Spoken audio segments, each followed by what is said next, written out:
What do you get when you cross zero sleep, marshalling an ultra cycling event with 3 a.m. silent giggles, still finding a little bit of time to train and grow in the gym? Chaos. That's what you get. But the good kind. This week was a little bit wild. Let's break it down. After a really rough week post-Donington, feeling super sick, I managed to get in a solid midweek run, but because I was at this cycling event, marshalling this cycling event all weekend, I haven't had time to train again until Monday just gone. At the weekend, I was marshalling this cycling event for my friend Tom for all pace races, which was the Norfolk 360, a 360 mile ultra cycling event over 36 hours.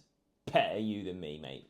I pulled an overnight shift on the Friday night marshalling as a fire marshal with my friend Josh, awake 3 a.m, silent giggles, laughing all night. I 1000% would not recommend pulling an all-nighter to any of my fitness followers, anyone who wants to grow, anyone who wants to lose fat, feel better. Pulling an all-nighter is not the way to do it. It was essential to the running of the event, and I would do it again in a heartbeat. The whole weekend was basically just an excuse to hang out with some mates, have a great time. And while I was awake, silently giggling, I did manage to edit a boatload of video for content.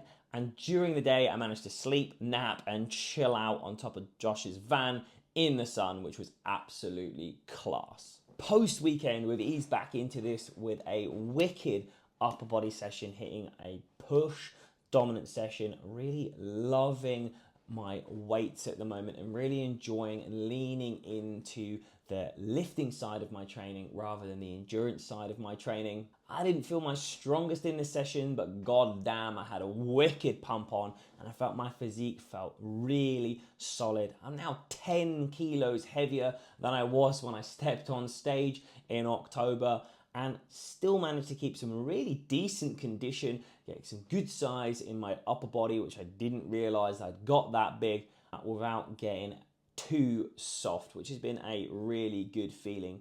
I have not tracked calories once since my show in October either. Just this consistent training and consistent consumption of food, fitting the training around my life and the things that I'm doing. If you've been following what I've been doing over the last few weeks, you've seen that I've really lent into just how my week's been, how I've been feeling, and just trying to get in a little bit of training.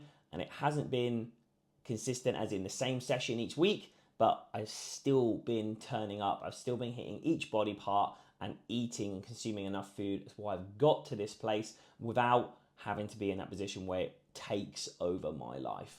This way, it's fun, it's sustainable, and I'm really starting to enjoy the lifting side of my training and keeping that running down to a maintenance volume. Going forward, I'm going to lean really heavily into the weight side of my training, really enjoying this, as I've already said. I'd love to aim to build a little bit more muscle mass over time, just take it nice and steady so we don't get too soft, and really just keep enjoying the process of the social side of running and really starting to lift some good weights in the gym. Keep an eye out for more training, running, and obviously coffee. Do not forget to like, subscribe, and drop a little comment below if you are vibing with the Journey team. Peace.